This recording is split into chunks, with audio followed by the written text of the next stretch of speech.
For our generation, the Vietnam War was sort of crucial. It was the defining war of that period.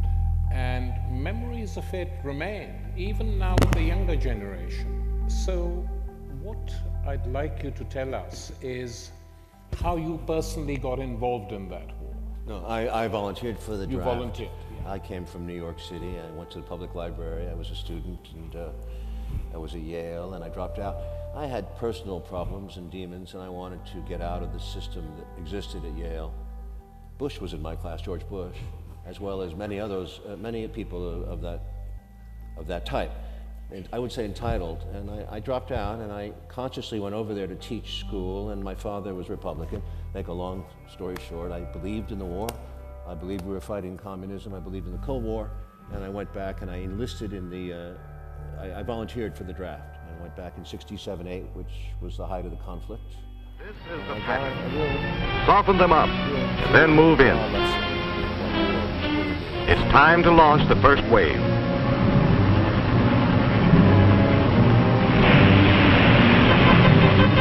We see what's coming now, coming back in blowback terms, but I don't sense that it has been absorbed as a lesson, and that's a key problem in American collective psyche. There will be this wave, and another, and yet another. As many as are needed to take what we're after and hold it. The Vietnam War was fought by people, whether they volunteered or were drafted. It meant that the whole of American society was involved in it, unless you managed to bribe your way out of not going or ran away to Canada.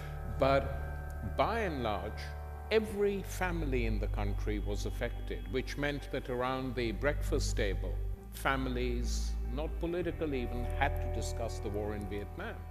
And because middle class and upper middle class families were affected as well, it meant that you had a huge movement against the war, which spread to the GIs as well.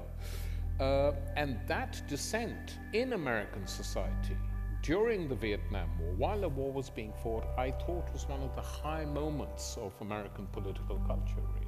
I wouldn't isolate Vietnam. We're working, as you know, on a 10-hour untold history of the United States, and we go back to World War I, and we go back to the enormous issues that divided the country in England and in America. I mean, and there was enormous draft resistance in England, and it was so even World War I was not popular. We can't say it was unified. World War II, that's a different story. Yeah, but Olive, just let's get personal for a bit. I mean, how did your own interest in history develop, and when did it develop? Mm-hmm. I think it's a great story. It's a story told. It's the biggest example we have of actual things that happened, fates, journeys. We learned so much from it. I always loved it, and it was well taught to me. But as I grew up, I felt like American history had been taught in an ethnocentric way, which is America was the moral good in the world, very much along the lines of what Obama said in his Nobel Prize speech, and I believe that. But I grew out of that, and as I saw my own children growing up and going to school and learning American history this way, I was disappointed, and I felt it was my time to actually, as much criticized as I've been for distorting history, I really wanted to go further and get my feet wet and planted. So I went into, I not only called you, but I started to work with Peter Kuznick, who's a professor of nuclear studies at American University in Washington, D.C., and we're completing this 10-hour series, and he's, with me, has written a book covering this, substantiating what we've done in the television series. But I think it's something I can leave behind to my children. I think it's the most ambitious thing I've ever done.